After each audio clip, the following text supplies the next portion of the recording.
Welcome to the Blind Mole. Tonight we're going to be discussing John Williams.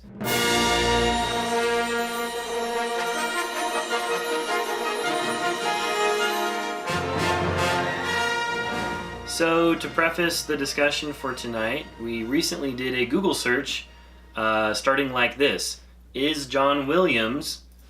And then the autofill gave us some interesting answers. The first of which being dead. Is John Williams dead? No. Is John Williams retired? This is the next up. No. Not Are retired. you kidding? Is John Williams scoring episode 9? Yes. Yes. Wait, is he? Yes. Okay, he is. Which brings us to our topic today. What is John Williams doing? Does he have gas left in the tank? He has such an amazing career. Should he just keep on going until he's, dead or retired? Or should he step aside and let some other young and hopeful composer, fill in his shoes as best as possible? The topic came about because my brother went on a date with a girl who's an aspiring film composer. And she told my brother on the date that she thought John Williams was overrated. Strong chances for a follow-up date? No. No. No, he almost walked out. I was so proud of him. That brings us to the topic at hand, which is John Williams washed up? And it's an interesting topic because if you look at his filmography in the past 5 years, you can argue that maybe he's losing his luster a little bit. Or is Hollywood just changing the way in which they score movies? He scored the first Star Wars when he was 45. He's done 7 episodes so far, 8 this upcoming December. 15 plus hours of original music. That's pretty stinking. That's incredible. Star Wars was named the best original score of all time by the American Film Institute.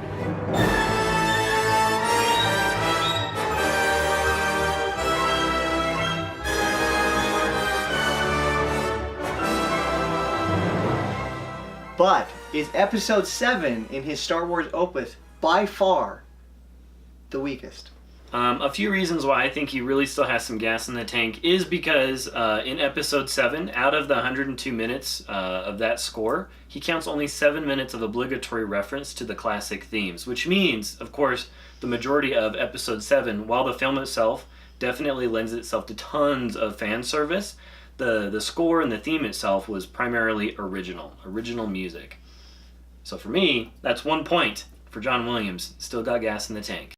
He said, "My task and my challenge was to make it feel friendly and interrelated to the other scores so that it feels comfortably Star Warsian, if you can use that word, and at the same time be new and original to this particular piece." So I feel like he's very cognizant of, there is just this wealth of existing music that he has done that he is very aware of, that he needs to kind of distinguish, separate, create for a modern audience. Another strong reason I feel that Sir Williams still has some good gas in the tank, Ray's theme from Episode 7, I feel like is such a fresh piece.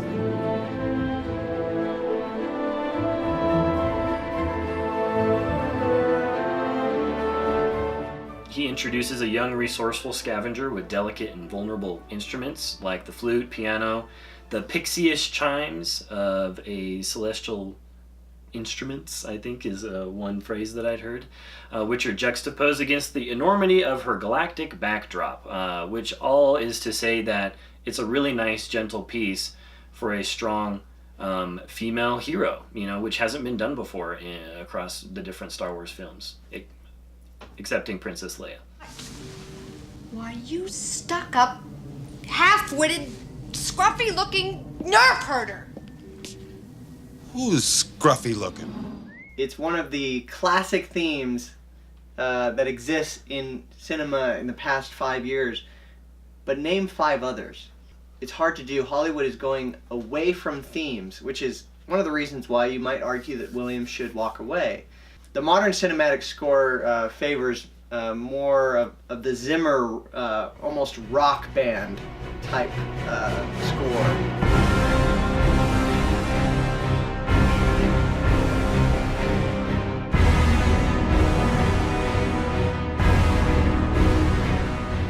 I recently watched a documentary that said, "This is Zimmer's world," and we're all just living in it.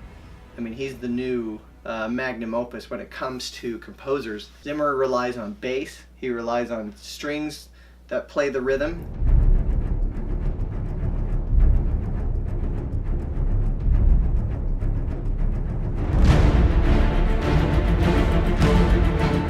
Very different than John Williams. But my rebuttal to Joe's points is basically hinging on one man, and that man is Michael Giacchino.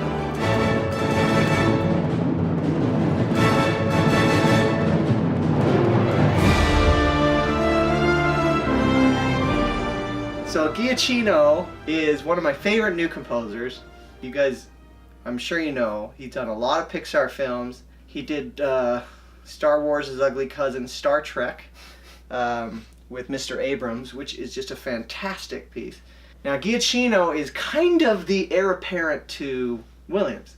If you listen to Jurassic World, for example, Giacchino was put into this really difficult box where someone told him, hey, take this movie based on one of the most successful movie franchises in history and one of the greatest scores of all time in Jurassic Park. Agreed. So Giacchino has to figure out how to basically keep all the John Williams fans happy and create something new and distinct, and he did that.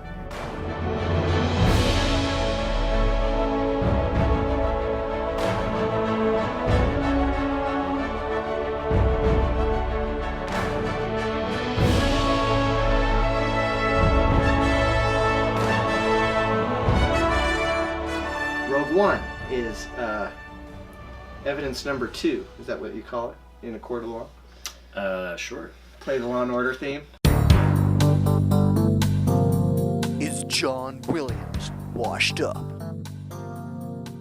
Giacchino once again stepped into John Williams' world and created something in 4 weeks, no less. Giacchino crafted, again, one of my favorite scores. I mean, Jyn Erso's theme, right up there with Rey's theme, with any theme in Star Wars.